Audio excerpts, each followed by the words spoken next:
due to the state of emergency declared by the governor, this public body is authorized to meet electronically. There is no physical location. And this is authorized by the governor's emergency order. We are providing public access to the meeting by telephone with additional access possible by video. We're utilizing Zoom. All the members of the committee and selective staff have the ability to communicate contemporaneously. We have provided public notice. If you're having a problem, you can email remotesenate@ledge.state.nh.us or call 603-271-6931. In the event the public is unable to access the meeting, it will be adjourned and rescheduled. All votes taken during this meeting shall be roll call vote. In attendance, I'm Senator John Reagan in my home office by myself. Gary? Senator Gary Daniels, I'm in my State House office by myself. Deb? Good morning, Jeb Bradley. I am in my home in Wolfboro by myself. David? Senator David Waters, in my home in Dover, in this room by myself. And Senator D'Alessandro is unable to be with us at this time and may join us in progress. So Sonia, who's first? Okay, I have 4 people to bring in for the university system, so I will start doing that.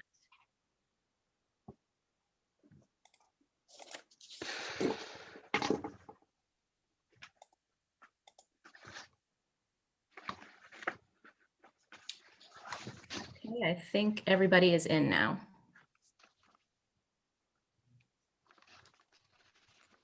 Okay, University, go ahead. Good morning, Mr. Chairman, members of the committee. My name is Catherine Preventure. I serve as the Chief Administrative Officer and Vice Chancellor of our state university system. Thanks so much for your time this morning. With me is Tom Cronin, Director of Government Relations, Bill Janelle, Associate Vice President for Facilities at UNH, and Matt Purcell, System Director of Capital Planning. So I would like to share my screen. I believe you received some information in advance. We're not going to go through all of the slides. We've provided you a bunch of material in advance, but I will hit the high points, and then Bill Janelle will talk in some detail about the significant biological sciences project that's underway at UNH. The House Bill 25 that came over from the House includes the level of appropriation that was requested by the university system and was also recommended by the governor. You may recall in 2019, the university system was provided a 3 biennium appropriation in the capital budget, and the appropriation for 22 and 23 is consistent with what was approved in 2019. There was also a lapse extension that was removed because it's no longer needed, and the House removed that lapse extension. We request that the Senate maintain that level of appropriation that is included in the House version of House Bill 25, and again was included in the governor's recommended amount. The amount in the 22-23 biennium is $15 million, $10 million of which is allocated to the biological sciences project at UNH, and $2.5 million each for Plymouth State and Keene State for structures that have significant deferred maintenance, but also are highly used on the campus. As everyone in the state, higher education has been significantly impacted by COVID-19. We have pulled back on some of our USNH funded capital projects for cash preservation, but are continuing with our capital program. This slide just shows that over the last 6 years, the sources of our funding for our capital program. The vast majority is direct USNH funds. Some of it is new debt. We have not issued any new money debt since 2016 and have no plans for the foreseeable future to issue additional debt. We do have a piece funded by gifts and grants, and then of course state appropriations. So Bill will talk about the biological sciences, but before I turn it over to him, this is a $95.5 million project. That budget did increase since 2019. Some of it had to do with delays that were required during the pandemic. However, we do not request and will not request additional state support to cover any additions to the project's budget. Bill, I'm going to turn it over to you to walk through the project. Okay, thank you, Kathy. Good morning, Mr. Chairman, members of the State Capital Budget Committee. Glad to be here. So quick project overview. So our project budget, as Kathy mentioned, is $95.5 million. Our contract architect is Ellensweg Associates, and our construction manager is Skanska Associates, and our construction delivery method is CM at risk for this project. And that's just a picture of the addition that we're adding to Spalding Hall right there. I'll get into more details as we go forward. Next slide, please. So the status, we started utility enabling work in the summer of 2009. Our construction documents for both phases were completed in 2019. Our construction documents for both phases were completed in the fall of 2019. And we signed our guaranteed maximum price for phase 1 in December of that same year. So phase 1 is currently underway with completion anticipated in April of 22, so a little less than a year from now. And we signed our guaranteed maximum price for phase 2 in January of this year. And we anticipate starting construction in January of 22. So a little typo on the screen right there, with completion in April of 24. And just to give you a sense, the two phases are basically phase 1 is the addition onto existing Spalding Hall, and that's shown on the site plan slide right here in blue. And the existing building to be renovated is phase 2. Next slide, please, Kathy. As Kathy said, it's a $95.5 million project, and phase 1 is a 50,000 square foot addition. And then phase 2 is renovation of 82,000 square feet, which is existing Spalding Hall. And that'll do many things for the campus and for the university. But first and foremost, it's going to address significant deferred maintenance in existing Spalding Hall. Spalding Hall is a 1960s vintage building, and it looks like a 1960s vintage building, and many of the laboratory spaces are of that same era. So this will take care of a lot of that deferred maintenance that we have in the existing space. It'll also create capacity so we can increase enrollments in these high demand science fields, and also attract new faculty to these fields as well. It'll upgrade the laboratory and teaching spaces that no longer meet today's standard. Like I said, they're 1960s vintage.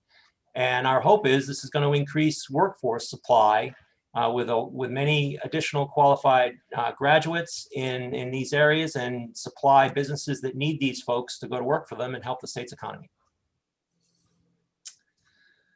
So the completed project will have 11 biological science teaching labs, 9 research lab suites, and it'll accommodate 50 principal researchers.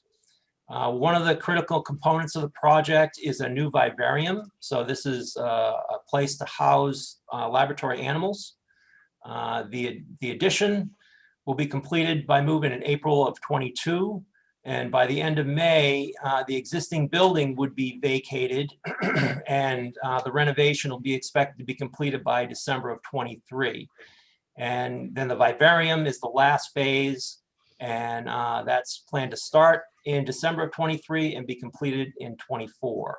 And one of the biggest challenges with this project is it's an occupied building.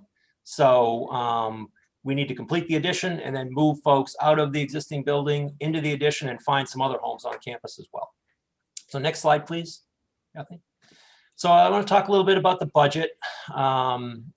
We started, our original budget was a project estimate, and we developed that in 2018. And the updated budget is $95.5 million.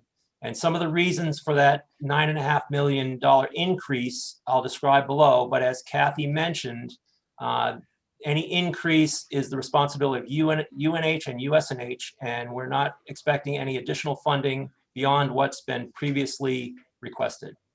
So 4 main reasons for the increase. One is project complexity. So the initial $86 million budget was established in June of 2018. And at this point, you know, the scope of the project was determined. However, we hadn't selected the construction manager at that point, and all the construction details weren't finalized. The scope has not changed a lot during that period, but the complexity of construction and coordination was identified by the CM and the design team, and that resulted in many of the additional costs. In addition, construction costs have certainly increased during that 2-year period, more than we anticipated. It's a red hot construction market, one that, you know, none of us have seen in our careers. And that's partly part of the challenge with containing construction costs in this project. So areas where we've seen increases are in our subcontractor costs, particularly in building automation controls, lab casework, electrical. All of those areas were higher than we initially estimated. We've also had some delays on the project, and that was a result of COVID. We had to slow the project down a bit to control cash flow due to other challenges with COVID and other expenses. So that has increased costs somewhat. And we've also had some impacts from COVID. So additional protocols, some slowing of material, and loss of workers due to testing and things like that. But these are the main drivers that have created that increase in budget. The good news is the project is moving ahead full speed. This is just some photos. This is a photo of the addition where it connects into the existing building. So currently we've got a weather-tight shell, and work is going on inside to weave the many building systems together to complete the project. But moving ahead very well. Next slide, please. So this is just a photo of the interior of this space, giving you a sense. You know, we've got interior walls framed up. Again, many of the mechanical and electrical systems being roughed in and installed. Drywall is moving forward right now as well. So phase 1 going very well to be complete in about another year. Part of the planning work, as I had mentioned earlier, is finding homes for all of the folks that are in the existing Spalding Hall right now. And the intent is when the addition is complete, many of them will move to the addition space, but there's also additional spaces on campus that we're needing to upgrade to vacate that building and provide that swing space for folks. So those activities, research, teaching, those types of things can continue while existing Spalding Hall is being renovated. But that's going along well also, and moving full speed ahead to fully occupy this building. Okay, so that's a brief update.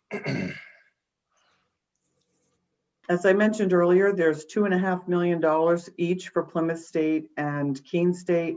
The Hyde Hall Innovation Center is in the planning phases right now.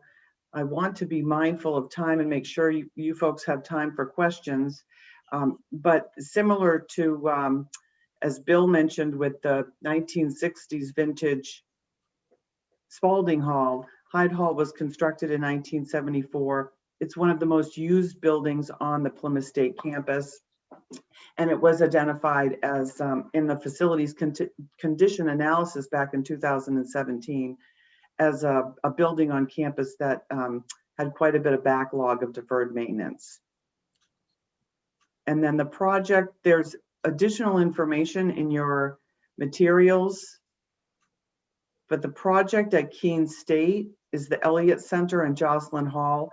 That will be transformed into a student center, a student-centric building for where all the student services will be housed centrally. Again, quite a bit of deferred maintenance will reduce energy costs and improve energy efficiency.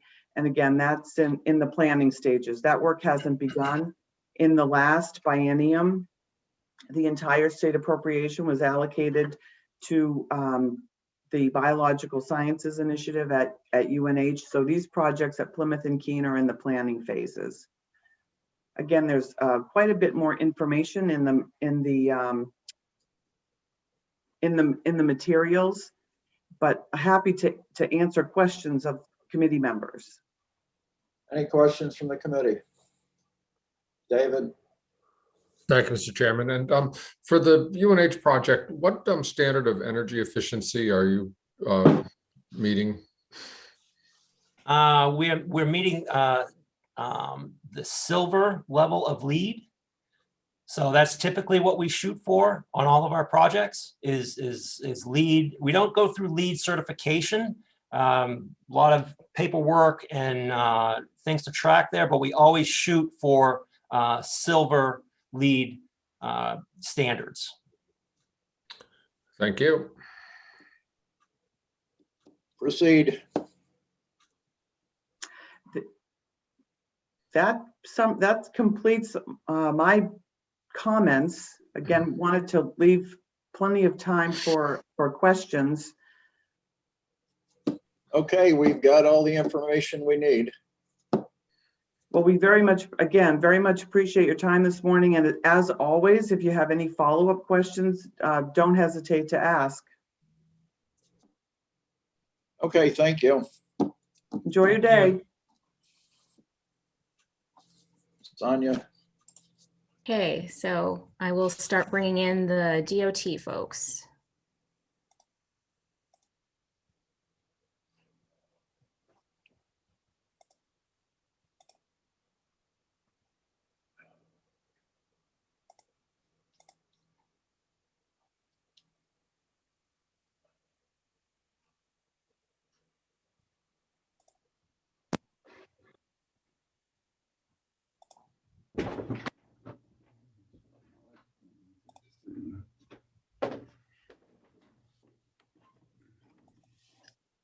Okay, DOT, we're ready when you are. Hello, good morning, Mr. Chair and members of the committee. My name is Marie Mullen. I'm the Director of Finance at the Department of Transportation. Bill Cass, the Assistant Commissioner, is here today as well, and Patrick Herlihy, our Director of Aeronautics, Rail and Transit. So I will share my screen here with our presentation.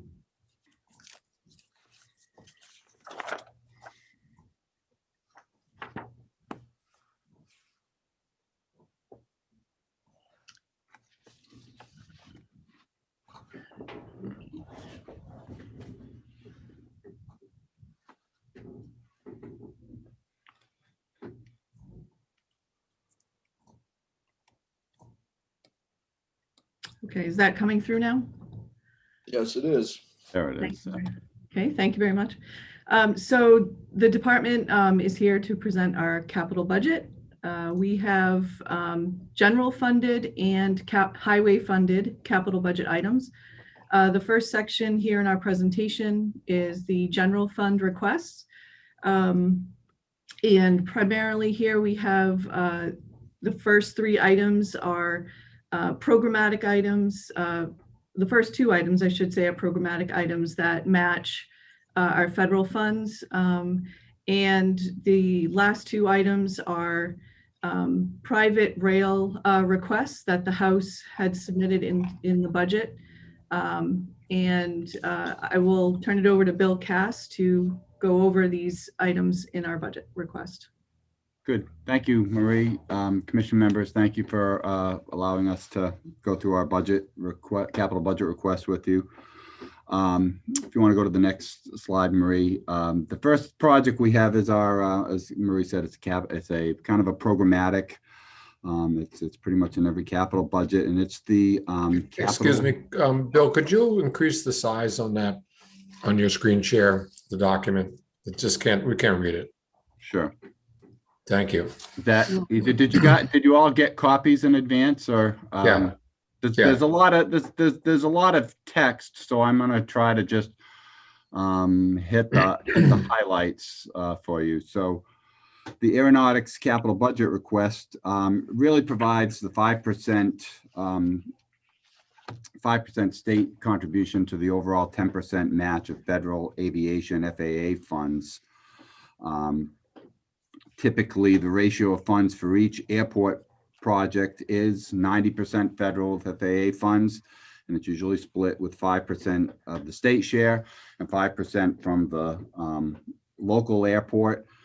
And this supports airport improvement projects at the 12 federally eligible airports in the state, and they are listed there. And each airport's capital needs are evaluated through their master plan process, and they're prioritized using the FAA's National Priority Rating System. So this amount of funding, the 1.2 approximately $1 million of general funds would leverage approximately $27.8 million of federal funds for a total of $28.9 million of FAA supported airport projects. And based on the planning and infrastructure improvements that are in the airport's master plans, we anticipate that would fund approximately 30 of the airport improvement projects. So there's additional text and information there, but that is the heart of that item. So I can move on to the next one if there aren't any questions specific to that item. No, I don't see any questions. Go ahead. Okay, so the next item is the matching funds for the public transit bus facility and capital matching funds. So typically federal funds provide about 80% of the capital needs for eligible transit capital projects. And this requested state capital match will provide about 10% of the required 20% match, with the other half coming from the local nonprofit public transit provider to facilitate those capital improvements. So these funds are used to match the formula apportioned funds that we get from Federal Transit Administration. So the level of funding, this will leverage this $250,000 will leverage about $5 million of capital FTA funds. And we anticipate it would replace approximately 25 vehicles for these nonprofit agencies that provide transportation for seniors and individuals with disabilities. And in the packet are, is a representative picture of the types of vehicle that are presently in service that these capital funds would go to replace.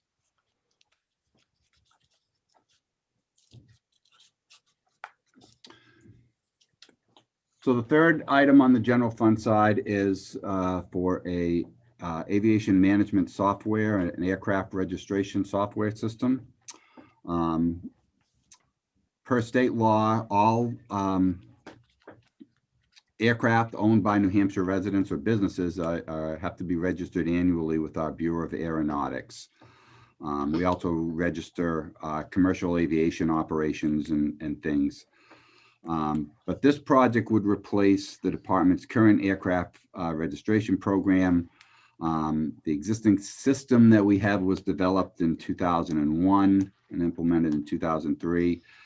It's 20 years old and is very outdated in terms of software and technology. So, the aviation registration program collects revenue to support airports and the aviation programs in the state, but also the data collected through the registration system is used to support various regulatory needs and compliance and reporting for other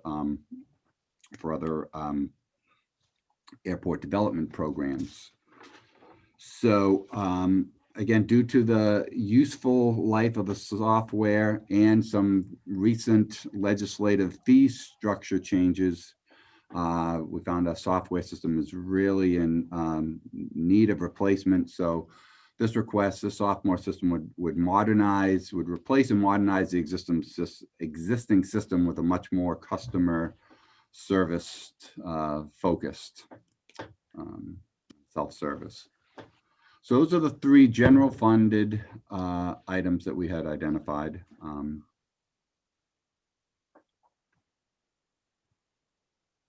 I'll let Marie, if you want to just give an overview of the highway funded items and totals.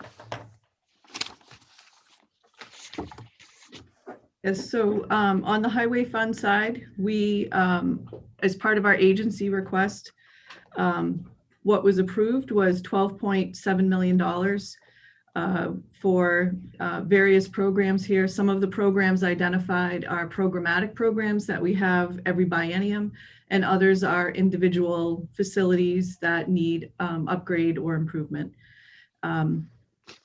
We also, in the House phase, had an addition of $2.1 million. That was related to 3 of our previously approved facilities that we had. A couple of them we had gone out to bid on, and had that cost came in significantly above what we had in the capital budget. And then after discussions with Public Works this winter, with the increased cost of materials going on in the market right now, we had determined that we would need additional funds to be able to advertise these projects again. And the House had included those additional funds here in the capital budget. And then on the second item, our fuel management system in the House phase, we had gone out with an RFI, and as we had identified additional information and costs related to a new fuel management system replacement, we had identified that we had some savings there, potential savings that, so we had reduced that by $1 million in the House phase. So Bill will go into each of these items and review them with you. Great, thank you, Marie. So the first item is, again, somewhat of a programmatic item for constructing salt and sand sheds statewide. This is kind of an ongoing project of continuing to address and replace sand and salt sheds. Some sheds are reaching the end of their useful life or require significant maintenance to maintain, but the ability to store ample salt, helps us, manage winter maintenance. And there are also environmental regulations that require us to keep salt undercover and managed appropriately. So this amount of funding, typically we see salt sheds ranging anywhere from $400,000 to $950,000. This item would allow us over the biennium to replace and construct about 3 to 4 salt sheds. We have a list there of priorities throughout the districts, and you can see the age of some of those higher priority structures that we are looking to address and replace with these funds. So depending on the specific projects, we try to get done as many salt sheds as the funding will carry us through. But typically the 1.7 million request would allow us to address 3 or 4 of these higher priority structures. And just for reference, if you go to the next slide, there are a couple of pictures of what these salt sheds, these barns look like. They do take a beating through the year. They're all exposed, and we continue to monitor them, but it is an ongoing process of replacing and keeping those structures in serviceable condition. So the next item is for our fuel management system replacement program. The NHDOT fuel system is the strategic fuel reserve for all of the state of New Hampshire and New Hampshire state government. Our current fuel distribution system is supplied by ORPAC, which was recently bought out by the company Gilbarico or Gasboy. And the system that we have is essentially being discontinued. That system target sunset date is 2022. And our fuel system currently handles about 4.5 to 5 million gallons of fuel throughout the year. So this request would seek to do an RFP to seek a new vendor and replace this existing fuel distribution system, which is the computer system and the equipment and things to support it, which is going out of which is sunsetting and being discontinued. So we currently have an RFP that we are working through. I think Marie highlighted that our initial budget request was around $5 million. As we've started through the RFI and RFP process, we've honed those costs and realized that initial estimate was a little bit high, and we feel that a $4 million budget item would support this system.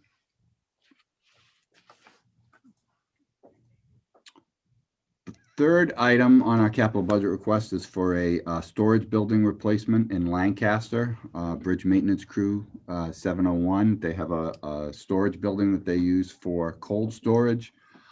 The building is a former patrol shed that has been, kept in service for this use for some time, but the building's in very poor shape due to age and deterioration. Part of the foundation slab is broken and heaved so that you can't use the door. And there are a number of other safety concerns with the age of the building. We can no longer safely use the attic storage area for concern of the condition. So it is a building that's in tough shape that has been kept in service, but it's really not worth putting any more investment in terms of maintaining the existing structure. So this budget item would allow us to replace that building with a new 30-foot by 60-foot steel building on a concrete slab, and would include demolition of the existing building and construction of a new cold storage building to take its place. The next few pictures just show some of the the age and condition of the building. This that picture is the side wall that is tilting, and the next picture shows some of the safety issues with the condition of the electrical and other things supporting the building, that some of the fire code issues that just absolutely need to be addressed. So that's what that item is addressed. And this just shows the layout of the site, the footprint of the existing building that would be removed, and the new steel building on concrete slab that would replace a pre-engineered metal building. So the next item on our capital budget request is a patrol shed replacement in Londonderry. Patrol shed 512 in Londonderry is currently undersized to meet the level of service requirement, especially given the nearby I-93 expansion and the additional maintenance responsibilities for maintaining those lanes. So the current building doesn't meet modern building codes. It's obsolete, not very safe. All of the equipment can't be stored inside. And this is somewhat of a revolving request as well, too, with 90+ maintenance facilities. We typically are asking for 1 or 2 patrol shed replacements to just kind of keep up with the overall building maintenance of these patrol sheds. So this is the latest one of the higher priority, and I'll talk about a few more in a minute, but this would provide a new right-size facility that would include crew quarters, bathrooms, foreman's office, vehicle storage, things like this. Again, this has been a building that we have kept going. We've replaced the roof, and continued investment in maintaining the existing structure is getting to more costly to maintain it than to build a new one. So the project would include a 80-foot by 100-foot building that meets the current building code requirements and the appropriate functionality for the patrol shed and the current area it maintains, including the expanded I-93. There are some pictures of the existing dated patrol shed, but that's the area that it would, in this type of the building that it would replace. The last item in our requested is for phase 2 of a work order system that is under development. We have been working on a updated work order system to provide a more modern and efficient means to track future and current maintenance efforts for all of our assets, including bridges, culverts, guardrail, as well as our fleet maintenance and management. So we are in the process with phase 1 of this project that was previously funded.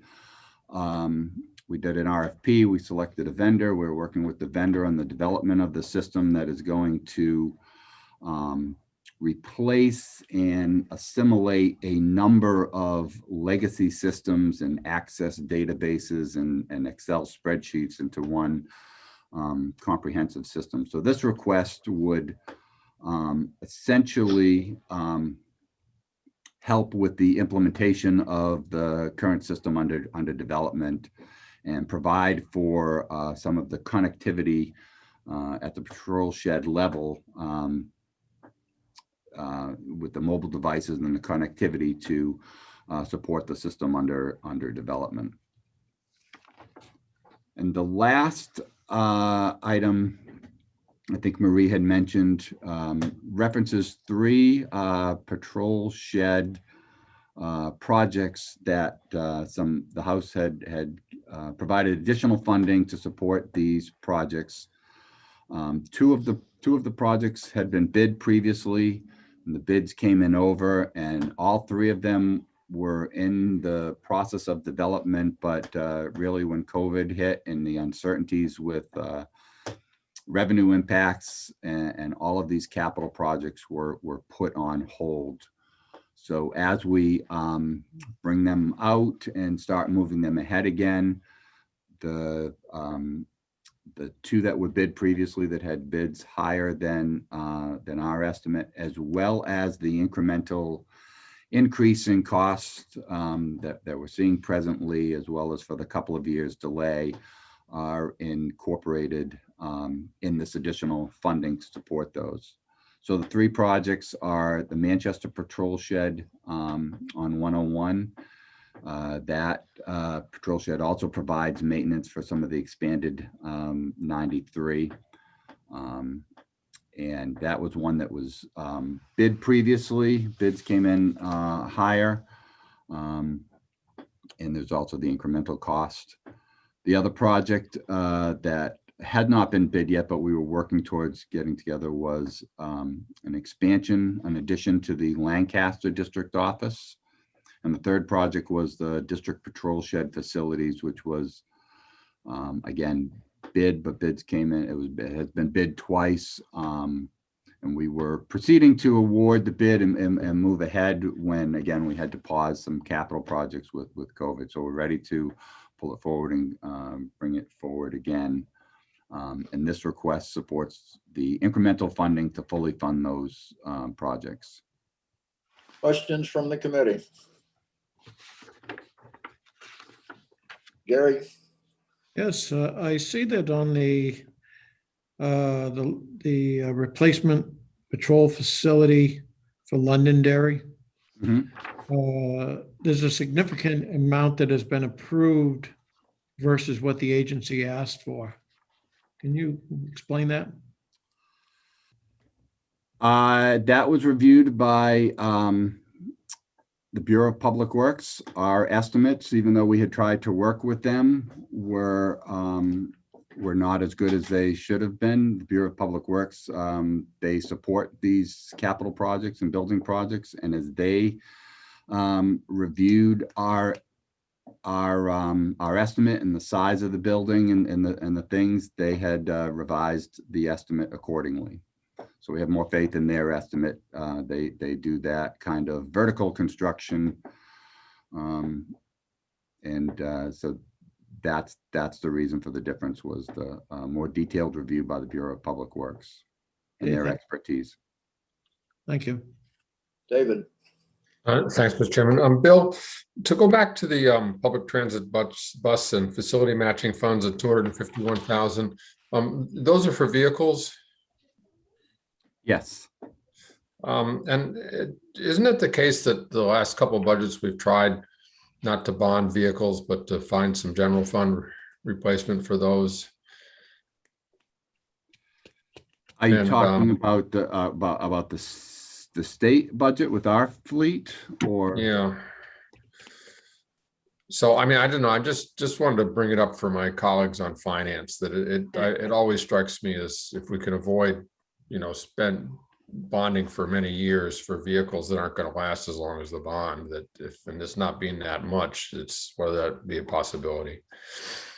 Senator Waters, these vehicles are primarily for third party. They're not owned by the DOT. These are for the transit providers across the state for disability, elderly, those type of programs. So these aren't necessarily owned by the state. They're owned by those transit providers that utilize these federal funds. So they put up 10% of the match, and the state puts up the other 10% of the match to match the federal funds that are coming through. Thank you. I mean, understood, but it's still that we'd be paying for it for that amount of time. Yeah, I agree. Yeah. Right. Yeah, thank you. Anyone else? Okay, we have your requests and we'll look at them favorably, and thank you for your time. Okay. Can I just add one more thing just for the committee's Sure. Go ahead. edification? We did have a number of unfunded additional needs that they're listed there. I won't go into any detail on those, but just that when there's talk about one-time funds for one-time needs with any surplus or anything, these are great candidate projects for that. The other one, there is a note at the back on page 35 of your presentation. I just want to let the committee know, I think it had been talked about with some of you about a capital budget request for funds to match federal discretionary grants. So we did bring that forward with Senate Finance. So they funded that in the operating budget. But again, I just wanted to bring that to your attention. That is one of the needs that we had identified. We had brought it up at Senate Finance for our operating budget, and it was funded with surplus funds through there. But I just, if that is a need to match those funds, and if anything changes with the operating budget, it would be a consideration potentially for the capital fund. But that's Okay, all I had. thank you, Bill. Could I also add something, Mr. Chairman? This is Patrick Herlihy, Director of Aeronautics, Rail and Transit. Just that the House Public Works and Highways Committee added 2 general fund projects for private railroads, $500,000 for New Hampshire North Coast, $500,000 for St. Lawrence and Atlantic up in Coos County, and $250,000 to New Hampshire North Coast in Stratford County, and those are to be matched 1-to-1 by the railroad, by each railroad. Right. Okay. So that's item 4 and 5 here on the first summary page. And haven't we've done that in the past, I think at a higher amount, correct? Yeah. That's correct, yes. Again, initiated by the railroads to the House Public Works and Highways Committee. Okay. So, Mr. Chairman, Bill, could you just clarify again? So the 9 million that you might need for that match is the budget, the finance committee has that request, but you're just saying that if that is not possible in the operating budget, that we would consider it in the capital budget. Is that what you're telling us? Yes, exactly. And is it a one size fits all that we either do the 9 million or we do nothing, or can that be adjusted? That can be adjusted. This supports 2 project requests for 2 discretionary grant programs. And those discretionary grant notice of funding availabilities had just come out in the last month. And we do not have any state funds in our budget. We match our federal program with Turnpike toll credits, and these discretionary grants require a hard state match in order to compete for these federal discretionary grants. One is the RAISE, formerly Build, formerly Tiger grants, which we're Right. looking at the Seabrook Hampton Bridge and applying for that. Right. The other project is for improvements to the marine terminal at the port. There's a maritime port improvement development program grant that are out there, and we're working with that because of impacts to the port when we did the Sarah Long Bridge project. So what's the timeline for that program in terms of our timeline in both finance and capital budget? For the grants, the grant applications are due at the end of July. Yeah. We probably wouldn't hear for 3 or 4 months, probably not till the fall if we got the grants or not. But both projects are in good positions to move forward. So you would need to have this commitment, is what you're saying, to go to make the application? Exactly. Okay, thank you. Right. And we did, like I said, bring it up with Senate Finance, and it was included in our budget, but I know this request had come to some of you, so I just wanted to make you aware of it as well. Thank you. Okay. Thank you all. Thanks, Bill. Okay, so we're you can go ahead and close out the transportation, folks.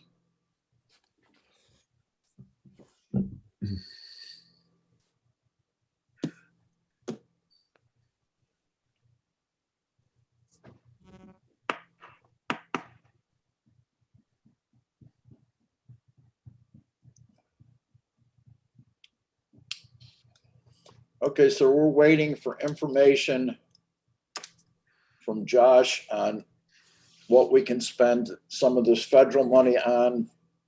So we are not at decisions other than establishing priorities. We don't have a next meeting date, but we'll have to squeeze something in here between this week and next week. So anybody else? Mr. Chairman, would you like us to kind of be in touch or send you some thoughts about things, or what would be most useful to you? I don't make your, make your I like David, I know what your priorities are and I share many of those. All right. Well, I'll just, now that we're done, I'll kind of summarize, but I think it's pretty much what we've already talked about, but I'll do that. And that'll be good. Thank you. Okay, so we'll see each other on Thursday anyway. Yep. Okay, everyone, the meeting is adjourned. Senator, no, we're not adjourned. No. So we have about 10 minutes before our public hearing at 10 on House Bill 25. So, and I also wanted to mention, I was going to schedule the committee to meet again next Tuesday at the same time, at 9 o'clock, to however you want to work through the capital budget. And if the committee needs another day after that, we can probably find some time next Wednesday to meet as well. We may have to, depending on when Josh gets his approvals and what we can do.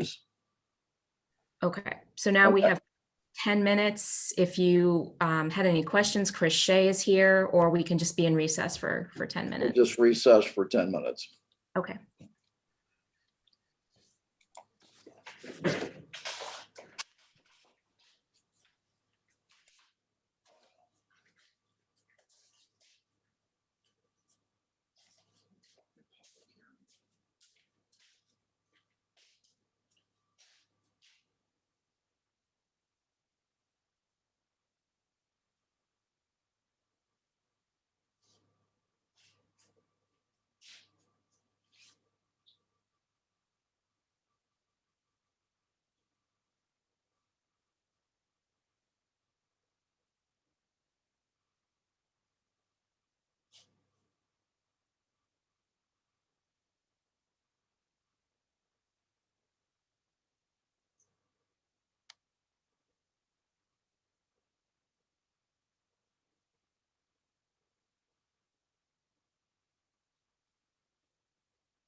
So Sonia, who do we have for this hearing? Do we have a lot of,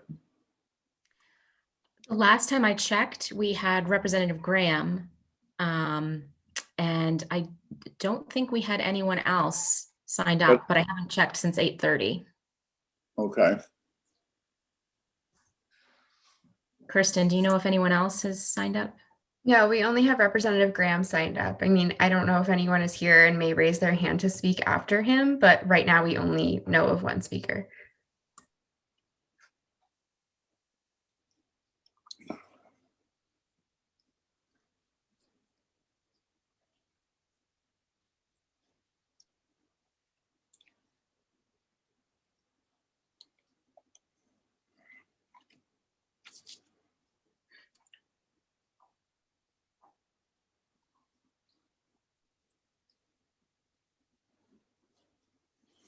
Okay, we'll call the Capital Budget Committee back to order and hear from Representative John Graham. All right, Representative Graham. Thank you, Mr. Chairman, members of the committee. I'm here to introduce on behalf of the House Bill 25. I don't have much to add since you've already heard from all of the agencies. You have the bill in front of you. You have the compare report in front of you. And I think having listened to Mr. Shea in his presentation, your first day of hearings, he went through what the House did. I would express a couple of things. The House committee is becoming increasingly concerned about the amount of money we are spending on IT through bonding. Right now, it's about 28% of this capital budget. We're bonding software that may not last 20 years. I just leave that as a concern. And then there is the section that I know Mr. Shea pointed out about projects that, if possible, should be funded with additional federal funds if available. The top three of those from the House perspective are the forensic psychiatric hospital, the Littleton campus for the community college, and then the tramway replacement. And whatever else we can do would be appreciated. And whatever else we can bring forward, if some of these projects, I know Commissioner Goulet mentioned about multi-year projects, if we could fund them all with federal dollars, it would enable us to do some more in future bienniums. And with that, I'll stop. I know you've heard from everybody and you have what we did, but I'm available for questions and I'm available to work with anybody as you're going forward. Okay, and I think we share your concern about the tremendous cost of what might be temporary software. So, questions for Representative Graham?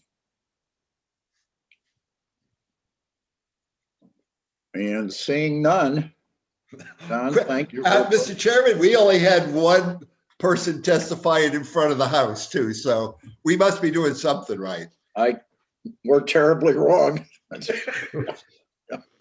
Okay. Mr. Chairman, for all your great work. Thank you. Thank you. Yeah, thanks, John.